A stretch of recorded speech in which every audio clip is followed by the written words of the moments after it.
Time went by so fast. We grew up spending time and discovering new things together. I was having so much fun with their company that even questionable acts seemed right to me. I learned how to smoke. They taught me how to drink alcohol to our heart's content.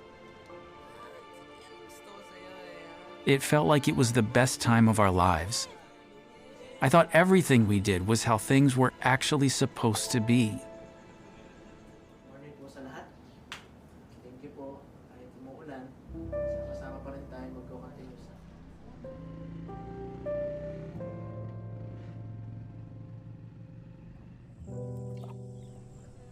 One day, in a deaf search in our area, the witnesses found me. I was hesitant at first, but they were very kind and friendly. They educated me. They even taught me how to sign my name. Eventually, I studied the Bible with them. I learned different truths from the Bible.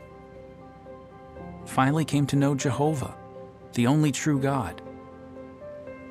I learned the things Jehovah liked and disapproved of.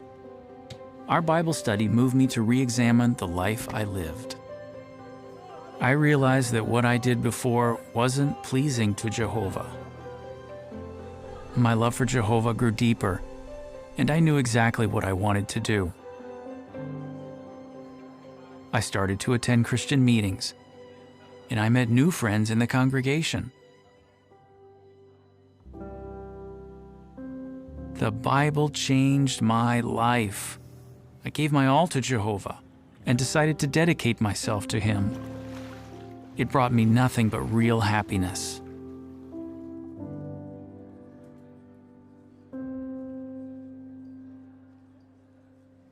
Now, I am in full-time service, eagerly declaring the good news. I was appointed to serve as a ministerial servant in our congregation. And I was called to volunteer in Bethel too.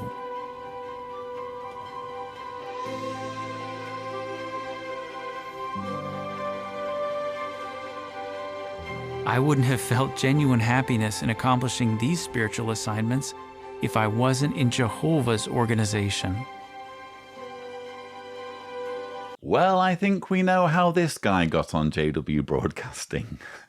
It's the same old story of if you're a Bethelite, if you're working at the organization or at one of the organization's facilities, whether it's a Bethel or an RTO remote translation office, you're obviously going to be at the front of the queue, aren't you, to be telling your own story on JW Broadcasting. And the issue I always have with these testimonials is that they don't offer any compelling logical argumentation as to why people should join the organization.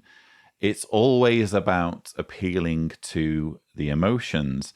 And in this case, appealing to the trope that life outside the Jehovah's Witness religion is filled with debauchery and vice. If you grow up in Satan's system of things, of course you're going to be smoking, of course you're going to be drinking alcohol. Incidentally, I would love to have seen Tony Morris's face when he was watching this part of the testimonial for the first time. They taught me how to drink alcohol to our heart's content. I wonder if that part pricked the conscience of Brother Morris when he was watching this story. And if you don't know what I'm talking about, please check out the Bottlegate video, thumbnail here, if Tibor is gracious. It's one rule, isn't it, for the rank and file when it comes to avoiding alcohol. Another rule, it seems, entirely for the top brass.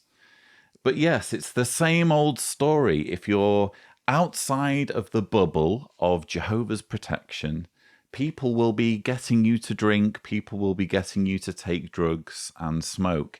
It's just not true.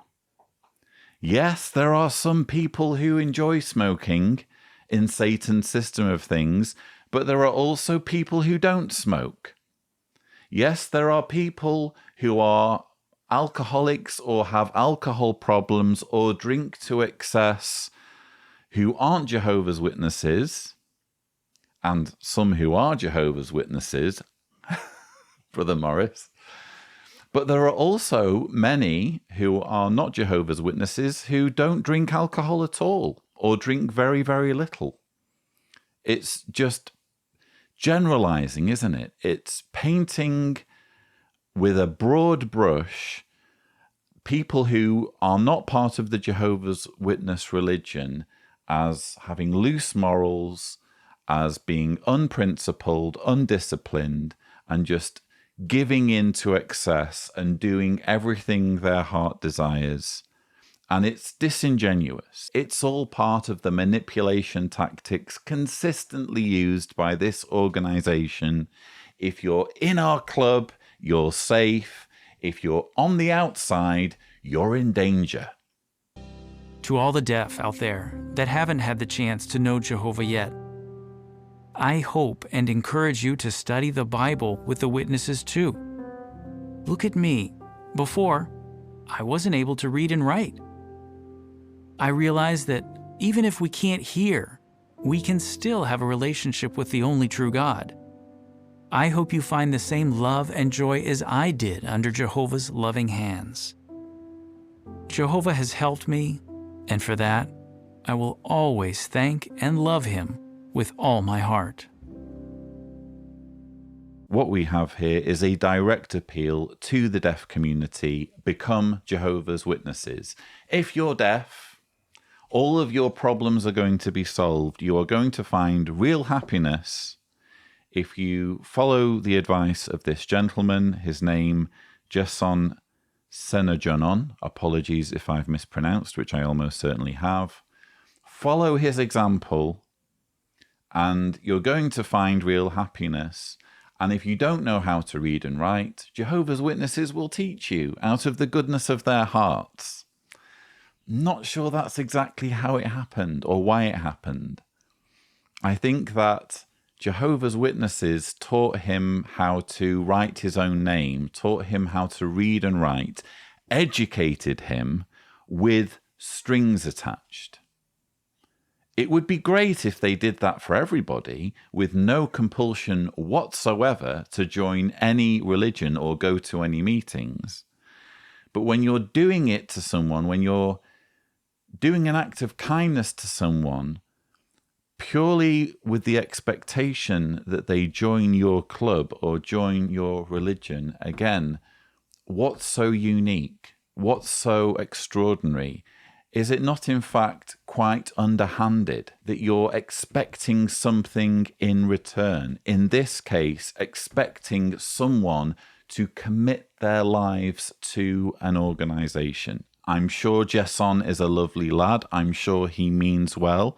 But when he talks about Jehovah's Witnesses giving him real happiness, again, I have to ask, would he feel the same way about that claim? Would he feel the same way about doing this interview and sharing his story for the purpose of recruiting others into the organization, specifically from the deaf community, if he knew the truth, if he knew that he'd been lied to and exploited?